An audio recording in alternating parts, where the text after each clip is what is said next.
For Leo, Tuesday smelled, as it always did, of cardboard, cheap thermos coffee, and the faint underlying scent of panic. His world was digitized, gridded into quarters on a GPS screen. The scanner in his hand beeped, confirming another delivery, while the navigator's monotone voice guided him through the city's veins. Swift aero logistics didn't pay for delays. 5 minutes late was a penalty. A lost package was termination. The rules were seared into the back of his mind, just like the company logo on his blue uniform. He drove his van through the maple-lined streets of the suburbs, where identical houses hid behind identical lawns. The radio mumbled something about a jam on the highway. The wipers scraped lazily across the glass, smearing the light rain. And through this familiar background noise, Leo suddenly heard something that didn't belong. A thin, almost mosquito-like whine. He turned the radio down. The sound vanished, drowned in the engine's rumble. He must have imagined it. Probably the brakes or a belt under the hood. He turned the music back up, and there it was again, in the pause between a chorus and a verse. A faint, plaintive, high-pitched sound. It was coming from the back, from the cargo bay, from the realm of cardboard. Leo frowned. A child's toy in one of the packages? A broken one, with a button stuck. It had happened before. He tried to ignore it, but the sound seemed to drill into his brain. It was alive. It lacked mechanical monotony. It would fade and then return, and he could hear a note of desperation in it. At the next stoplight, under the heavy gaze of the red signal, Leo couldn't take it anymore. He unbuckled his seatbelt and, breaking the company's first rule, never leave the cab without your scanner, slipped into the cargo bay. Dozens of boxes. Big, small, heavy, light. All of them were silent. He froze, listening. Nothing. And then again, the same sound, right beside him. Its source was a nondescript, medium-sized cardboard box, carelessly taped shut. A bright sticker on the side read, "Fragile. Electronics." The delivery address was in an industrial district, a warehouse with no sign that had always struck Leo as suspicious. He pressed his ear to the cardboard. The whine erupted right next to his temple, and a chill ran down his spine. This wasn't electronics. His heart hammered. Company rule number 2, never, under any circumstances, open a package. It was taboo. Automatic termination and, possibly, trouble with the police. Leo glanced at his watch. He was already falling behind schedule. A car honked impatiently behind him. The light had turned green. He got back behind the wheel, tossing the box onto the passenger seat. Now he could hear the squeaking clearly. He drove along his route, but his mind was in chaos. What was in the box? Who would send a living package disguised as electronics, and why? And what was he, a simple driver, supposed to do about it? Just deliver it to the address and forget it, as if nothing had happened? His conscience was louder than the squeaking from the box. Turning a corner, Leo pulled over by a small, deserted park. He killed the engine. In the sudden silence, the sounds from the box became deafening. It was no longer a single whine, but a chorus of tiny, desperate voices. With trembling hands, he picked at the edge of the tape. His nail broke. He swore and pulled a box cutter from the glove compartment. One sharp slice. A second. He folded back the cardboard flaps and froze. Inside, on a bed of some old rag, a living, blind mass was writhing. 5, no, 6 tiny bodies, huddled tightly together for warmth. Their pink noses poked at the emptiness, their eyes still sealed shut with a milky film. Puppies. Newborn, helpless, abandoned in a cardboard prison and sent on a one-way trip. Leo stared at them, and his entire world of schedules, routes, and penalties crumbled to dust. He carefully reached out a finger and touched one of them. The puppy instinctively nudged against him, seeking its mother's warmth. Just then, the navigator in the cab came to life. The dispassionate female voice announced, "Route recalculated. In 200 feet, turn right." Leo looked up. In one hand, he held the cold plastic of the scanner, the symbol of his job and his life. In the other, he held a cardboard box where life itself trembled and whimpered. And Leo knew that his next turn wasn't on any map in the world. The navigator's voice was lifeless metal. Turn right. It was the voice of his old life, the one that had ended a minute ago. Leo's hand, as if of its own accord, shot out to the dashboard and pressed the power button. The screen went dark. The voice demanding he turn fell silent. A fragile quiet settled over the van, broken only by the desperate squeaks from the box. He looked inside again. Now that the initial shock had passed, he saw details that made his heart ache. They were shivering, a constant fine tremor that shook them to the bone. Their thin, almost translucent skin was cold to the touch. One of them, the tiniest of the litter, was barely moving, and an icy dread washed over Leo. They were dying, right here, on the passenger seat of his van. Think, Leo, think, he ordered himself. What did they need? Warmth. Food. Immediately. He frantically scanned the cab. A thermos of lukewarm coffee. Yesterday's sandwich. Useless. His eyes fell on a hook behind his seat. His spare Swift Aerologistics uniform shirt was hanging there. Clean, ironed, ready for the next shift. The symbol of his servitude. Without a second thought, he ripped it from the hook. The thick blue fabric. He bundled it up, creating a makeshift nest right on the seat, warming it with his own hands. Then, with the care of a bomb disposal expert, he gently transferred the puppies, one by one, from their cold cardboard prison to the improvised nest of blue cloth.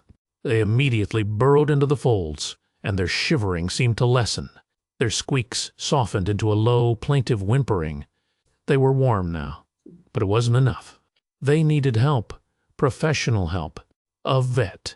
He snatched his phone, his fingers, which moments ago had operated the scanner with flawless precision, now fumbled clumsily with the screen. Nearest vet clinic.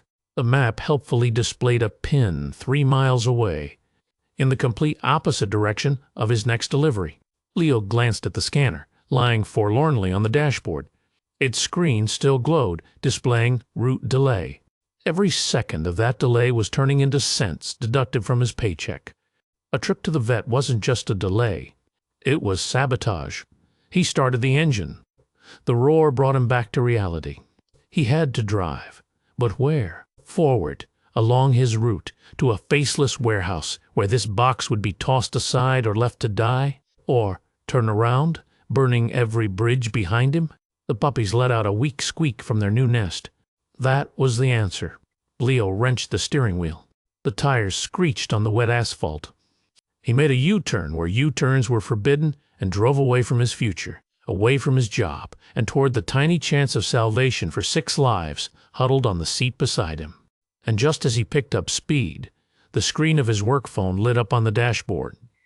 It displayed the one name that made every driver's blood run cold. Dispatch, Johnson. The phone rang, insistent, demanding. Leo looked at the road, then at the whimpering bundle in the blue shirt, then back at the vibrating phone. To answer was to lie. To not answer was to sign his own death warrant, effective immediately. The call ended. A message immediately followed. Capital letters on the screen, like the crack of a whip. Leo, status, now. Leo, status, now. The letters on the work phone screen burned like a brand. The phone wasn't just a device, it was a digital leash, one that Johnson yanked whenever he felt one of his dogs had strayed. Leo pictured the dispatcher's face, fleshy, perpetually annoyed, with small eyes that saw the world as a spreadsheet of performance metrics. To Johnson, there were no people, only units. There were no circumstances, only deviations from the schedule. The phone rang again, more insistently this time, more piercingly. The sound was a part of his nightmares. Leo looked at the road, then at the blue bundle on the seat, from which a faint, barely audible rustling could be heard. He couldn't hear them squeaking anymore, and that silence scared him more than any cry. He did something he had never done in 3 years of working there. He reached out, pressed the power button, and held it until the screen went black, plunging into a lifeless void. He had killed his warden with a single touch. The cab became quiet. Truly quiet, and that silence was freedom. There was no going back now. The van, which an hour ago had been his mobile prison, was now his ark. Leo pushed the gas pedal to the floor. He was no longer a swift Aero Logistics courier. He was a rescuer. His world had shrunk to two things, the road ahead and the faint breaths beside him. He cranked the heat to full blast, directing the hot air onto the passenger seat. The cab became a sauna, but he didn't care. In the rearview mirror, he saw the streets, the shops, the faces of people blur past, his entire former routine, now alien and meaningless. He broke the speed limit, ran a yellow light, and cut off a sedan that was driving too slowly. Every yard saved, every second, brought him closer to his one and only goal. Finally, he saw the sign he was looking for. Green letters on a white background, Oakwood Veterinary Clinic.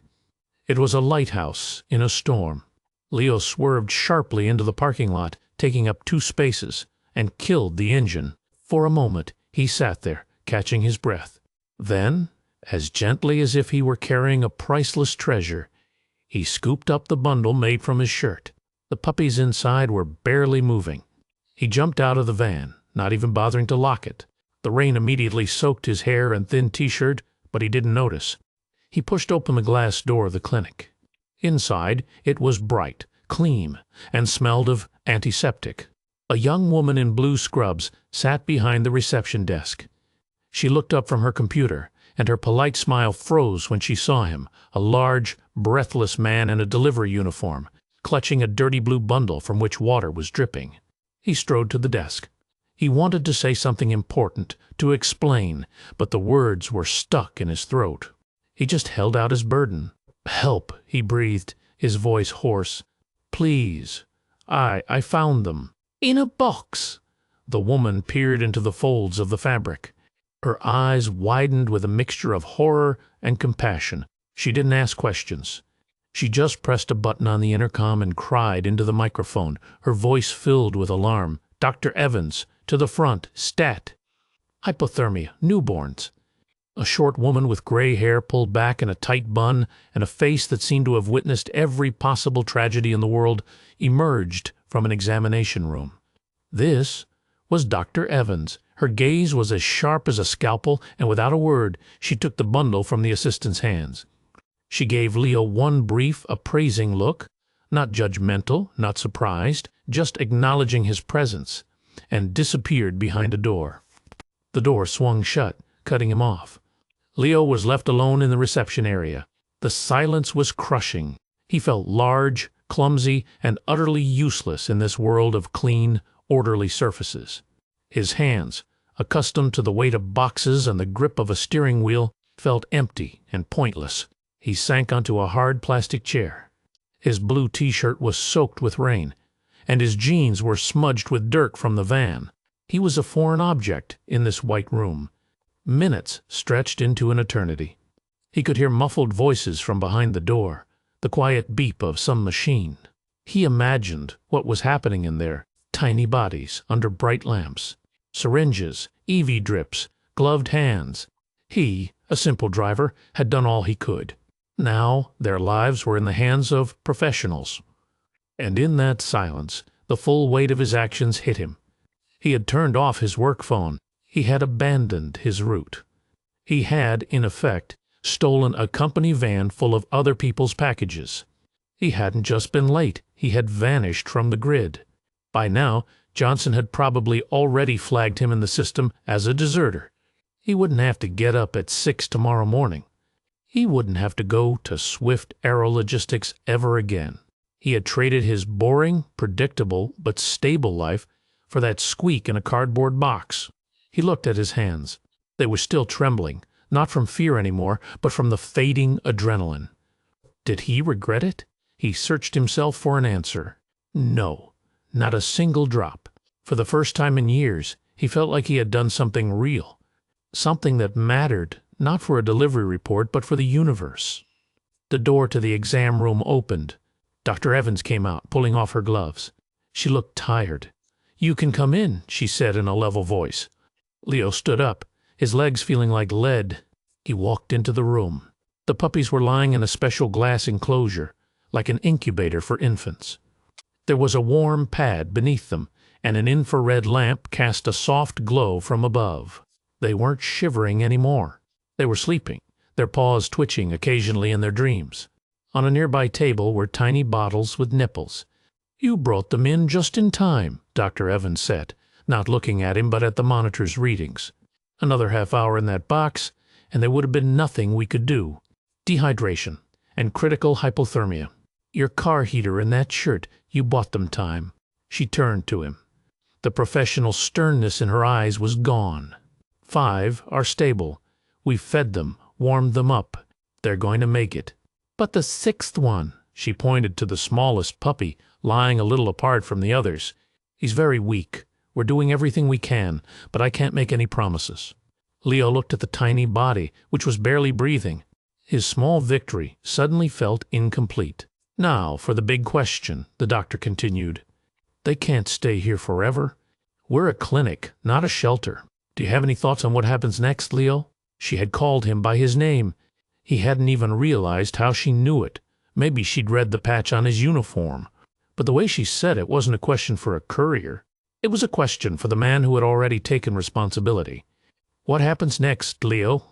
Dr. Evans's question hung in the sterile air, heavy and unavoidable. Leo's entire world, which just an hour ago had consisted of roads and schedules, had now shrunk to the size of this small room, and it held no answers. He stared through the glass of the incubator at the 5 tiny, breathing bundles, and at the one who was fighting for every breath. I don't know," he admitted honestly, his voice sounding hollow. "I live alone, in a small apartment. I was just delivering them. I wasn't thinking." He hadn't thought about what came next. He had only thought about saving them now. Dr. Evans nodded, as if she had expected exactly that answer. She had seen it hundreds of times, kind hearts who rushed to help, only to be confronted by vet bills, lack of space, and the harsh realities of life. It was then that the girl from the front desk, whom the doctor had called Sarah, spoke up. She had been standing in the doorway the whole time, watching silently. "We can help," she said, her voice quiet but firm. "The clinic can house them temporarily, but the treatment, it costs money. Especially for the little one who needs round-the-clock care." She came closer, her expression not one of pity, but of proactive energy. "We need to tell this story. Right now." Leo and Dr. Evans both looked at her. "Our clinic has a social media page," Sarah continued, pulling out her phone. "It's followed by hundreds of people in our community. People who love animals. People who want to help." She looked at Leo. "Can I take a picture of you? Not your face. Just your hand." Leo didn't understand, but he nodded. Sarah walked over to the incubator and gestured for him to place his hand on the glass. The huge, calloused hand of a delivery driver, covered in the small scars and scrapes from 1,000 boxes, rested on the cool surface. Beside it, on the other side of the glass, slept one of the puppies, no bigger than his palm. Sarah took a few shots, capturing the incredible contrast. Rough strength protecting absolute fragility. Then she began to type, her thumbs flying across the screen. A minute later, she turned the phone toward Leo. On the screen was the photo of his hand and the puppy, and beneath it a caption. "This is Leo's hand. Today, he's a delivery driver who decided not to deliver one package, because inside, in a taped-up box, 6 newborn puppies were dying. Leo lost his job, but he saved them, bringing them to us in the nick of time. 5 are fighting and will live. The 6th is very, very weak. We're calling them the Swift Arrow Crew. They need our help. Any dollar will help buy them warmth, food, and a chance at life. Link to the donation fund in our bio." Leo read the words, and his breath caught in his throat. She had told the whole story, simply, honestly, without embellishment. "Is this okay?" he asked, looking at Dr. Evans. She just offered the slightest smile. "Sometimes it's the only way we can make miracles happen these days." Sarah hit post, and the world changed again. At first, there was silence. Then, a soft ding from her phone, a notification. Someone had liked the post. Then another, and then the first comment, "Leo, you're a hero," followed by another, "Just sent $20. Hang in there, little ones." The phone in Sarah's hand began to vibrate gently from a continuous stream of notifications. Ding, ding, ding. They weren't just sounds. They were the heartbeats of hundreds of strangers who cared. Leo looked from the phone screen to the puppies in the incubator, and he couldn't believe it. His lonely, desperate act had suddenly stopped being lonely. It had become a wave, rippling further and further out. Dr. Evans put a hand on his shoulder. "You didn't just buy them time, Leo. You gave them a chance. Now go home. Get some rest. We'll call you if there's any news about the little one." He nodded, still in a daze. He walked out of the clinic, leaving behind the warmth of the lamps, the beeping of the machines, and the quiet hum of Sarah's phone. He got into his van, the very symbol of his past life. He looked at the empty passenger seat, where his crumpled blue shirt still lay. He wasn't Driver Leo anymore. He was the guardian of the Swift Aero crew, and his fight had only just begun. The empty van felt vast and cavernous. Every turn, every stoplight that had once been just a point on his workday map now looked different. The city lived its own life, oblivious to the small drama that had unfolded in a blue, swift Aero van. Leo drove on autopilot, returning not just home, but to some new, unknown life. He parked the van in its usual spot by his building. He wouldn't need to start it tomorrow morning. The thought was both terrifying and liberating. His third-floor apartment greeted him with its familiar silence. A small studio where everything had its place. A fresh uniform hung on a chair, prepared the night before. Tomorrow's route sheet, which he had printed that morning, was held to the fridge by a magnet. It all looked like props for a play that had been canceled, artifacts from a past life. Leo sank onto the sofa. And only now, in the total quiet, did the full weight of the day crash down on him. The adrenaline receded, leaving a leaden exhaustion in its place. He wasn't just physically tired. He was hollowed out. He covered his face with his hands, and the city noise outside his window seemed distant and unreal. He remembered his personal phone, which lay in his pocket, forgotten and dead. He plugged it in and turned it on. The screen came to life, and a cascade of notifications from friends and missed calls from his mother poured in. He ignored them all. With trembling fingers, he searched for the Oakwood Veterinary Clinic's page, and he saw it, the picture of his hand on the incubator glass, and the hundreds of comments beneath it. "Leo, you are the best of us. Sent 50, praying for the little fighter. My husband is a driver too. I showed him your post. He said you did the right thing. Good luck. If the pups need a home, I'm ready to take one."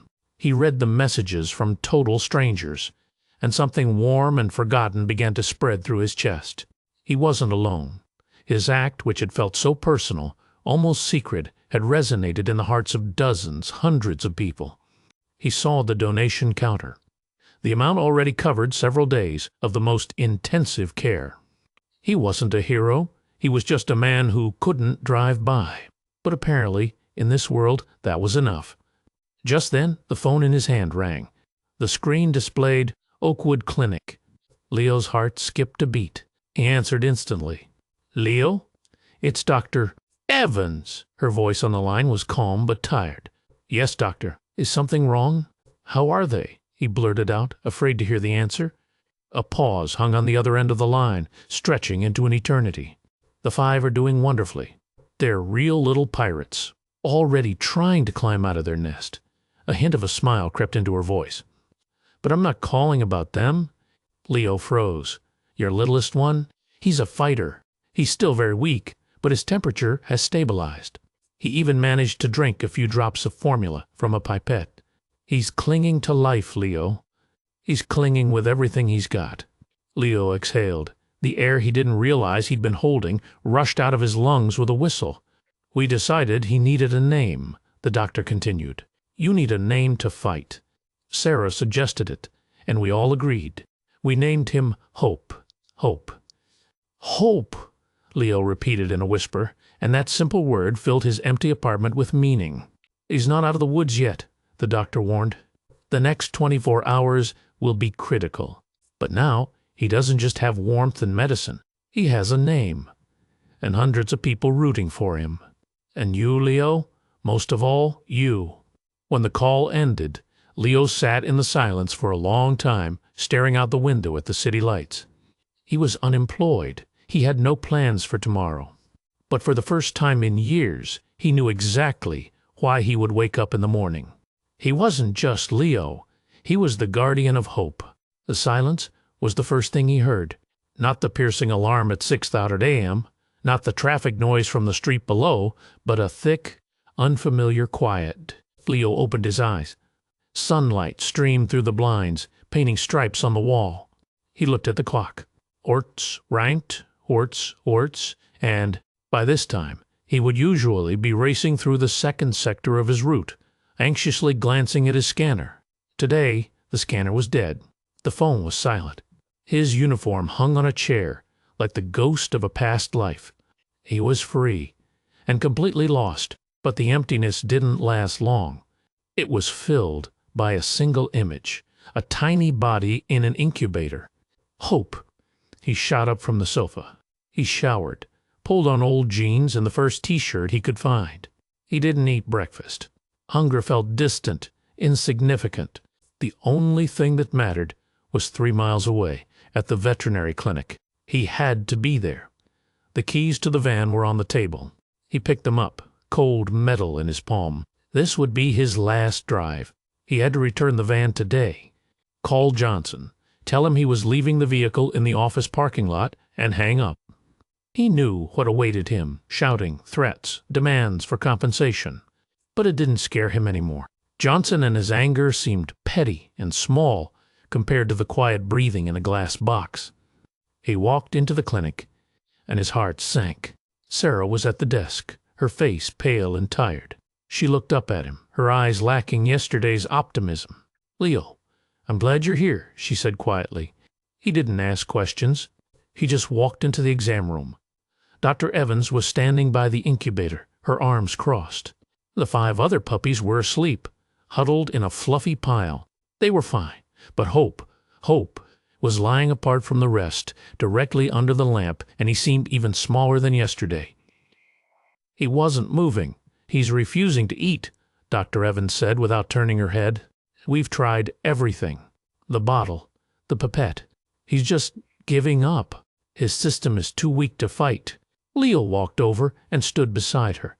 He looked at the tiny creature, at its barely perceptible rising and falling chest.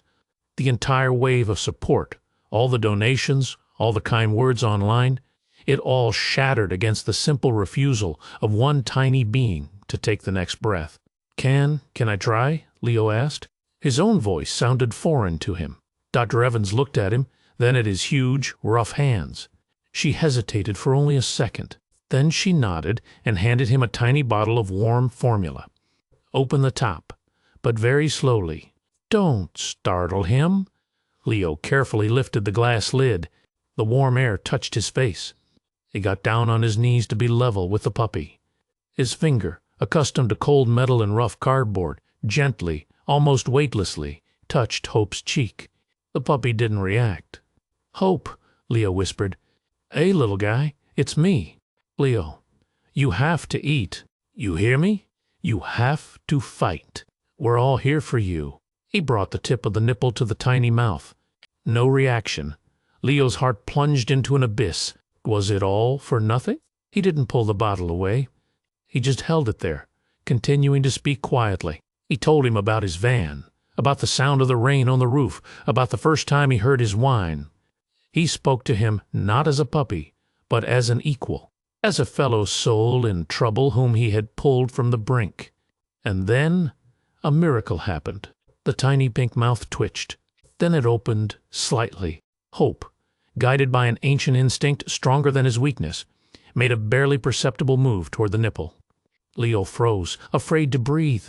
The puppy latched uncertainly onto the tip and took one tiny, weak suckle, then another, and another.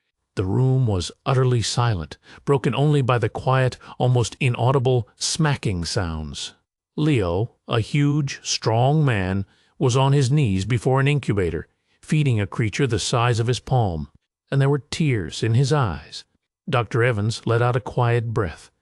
Sarah, who had been watching from the doorway, pressed her hands to her mouth, stifling a sob. It wasn't a loud victory. It was a quiet triumph. A triumph of stubbornness, of tenderness, and of a simple human connection that had proven stronger than death. Hope was going to live.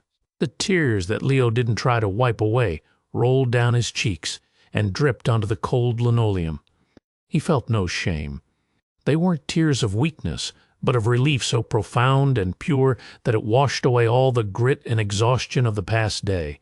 He looked up and met Dr. Evans's gaze. She wasn't smiling, but her eyes held something more precious than any smile, a deep, silent respect. "Good work, Leo," she said softly. It sounded less like praise and more like an acknowledgement that he was part of their team. Sarah came over and quietly placed a box of tissues on his shoulder. That simple gesture of human kindness meant more to him than any words. The three of them, the driver, the veterinarian, and the receptionist, stood in silence, united by the small miracle that had just unfolded before their eyes. A few days later, the picture had changed completely. The 5 other puppies, whom Sarah had jokingly nicknamed the Arrow Gang, had opened their eyes. Their world had transformed from darkness and warmth into a kaleidoscope of blurry shapes and light. They stumbled clumsily around their enclosure, nudged the glass with curious wet noses, and tried to play with each other, tumbling and rolling ridiculously. And Hope? Hope was their quiet center. He was still smaller and weaker than his siblings, but a light burned in his small, bright eyes. He ate on his own, albeit slowly. He slept, pressed against the warm side of the largest puppy. He was alive. Leo spent all his time at the clinic. He arrived in the morning and left late at night. He helped Sarah with cleaning, fed the puppies, and talked to them. He knew each of them. He knew which one was the loudest, which was the most affectionate, and which one loved to sleep the most. The clinic had become his new world, but that world was temporary. One evening, as he and Dr. Evans watched the puppies play, she said, "They're ready, Leo. They need real homes. We can start looking for families." Sarah's post went viral in the state. "We already have a waiting list." Leo nodded. He knew this day would come. "But there's a problem," the doctor continued. "No one wants to take them one by one right now. They're too young to be separated. And no one is ready to take all 6, especially since Hope still needs special care." She looked at him. She didn't ask a question. She just stated a fact. And Leo, without a moment's hesitation, gave the answer that had long since formed in his heart. "I'll take them," he said, simply and matter-of-factly, as if he were talking about buying groceries. All of them. The next morning he did what he should have done long ago. He got into his van, started the engine, and pulled out his personal phone. He found Johnson Dispatch in his contacts and hit call. Johnson exploded on the other end, not letting Leo get a word in. A torrent of accusations, threats of legal action, demands for compensation. Leo listened in silence, holding the phone away from his ear. He felt no fear. The yelling was just noise, meaningless and distant. When Johnson finally ran out of breath, Leo said calmly, "The van is in the office parking lot. The keys are under the floor mat. The packages are in the back. Goodbye, Mr. Johnson." And he hung up, cutting the tirade off mid-sentence. His last trip in the blue van was his most important one. On the passenger seat, in a large, comfortable carrier, 6 bundles of life were stirring quietly. He was taking them home, to his small apartment, which would soon cease to be quiet and orderly. He carried the crate into his apartment. He set it on the floor. He opened the door, and his world filled with life. The puppies, driven by curiosity, tumbled out one by one, exploring the vast new world of his living room. Their tiny paws clicked on the laminate floor. Their noses sniffed the legs of the sofa. Leo sat on the floor right in the middle of them. He was unemployed, with no prospects. Sleepless nights, puddles on the floor, and food bills awaited him. But when Hope, the smallest and dearest to his heart, crawled over and trustingly nudged his hand, Leo knew he was the richest man in the world. He was finally home. 2 months passed.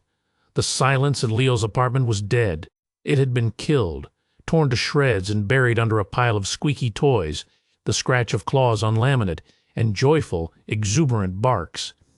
His small, orderly studio had transformed into chaos headquarters. A huge playpen occupied one corner of the room. A mountain of dog food bags stood by the sofa. And on the sofa itself, which no longer belonged to him but to them, slept a sprawling pile of 6 healthy, grown, and incredibly bold puppies. The Arrow gang had grown up. They were no longer blind bundles. They were little personalities. Rocky, the biggest, considered himself the leader and constantly tried to steal Leo's socks. Luna, sleek and black, was the smartest and had already learned how to open the bottom drawer of his dresser. The other 4 were an uncontrollable whirlwind of energy that tore through the apartment, leaving a trail of love and destruction in their wake. Leo stood by the window with his morning coffee. His hands no longer smelled like cardboard. They smelled like puppy shampoo. Down on the street, like a ghost from the past, a blue, swift Aero Logistics van drove by. The driver behind the wheel stared straight ahead, his face tense. Leo looked at him and felt nothing but a vague sense of pity. He remembered that feeling, being a cog in a machine, going nowhere. He was no longer that Leo. His world was no longer measured in city blocks and deadlines. It was measured in 6 wagging tails. His phone vibrated. It was Sarah. They texted almost every day. She maintained the Swift Arrow Crew page, which had become a local phenomenon. People followed the puppy's growth, sent donations, and shared their own stories. "Hey, Leo, how are our celebrities? The people demand new photos." The message read. A second one followed. "By the way, I have news. Remember you said you were looking for work? The local animal shelter, Second Chance, is hiring a caretaker. They know your story. The director said she needs someone with a big heart, not just an employee. I thought of you." Leo reread the message several times. A job at an animal shelter. It felt so right, so natural, as if his entire previous life had been just a long, winding road to this simple offer. He didn't have to think for long. He just typed a reply, "Sarah, thank you. I'm calling them right now." That evening, after a long day that included an interview at the shelter, he was hired on the spot, buying an even bigger bag of food and a full-scale cleanup after the hurricane. Leo lay on his living room floor. Tired, but completely happy.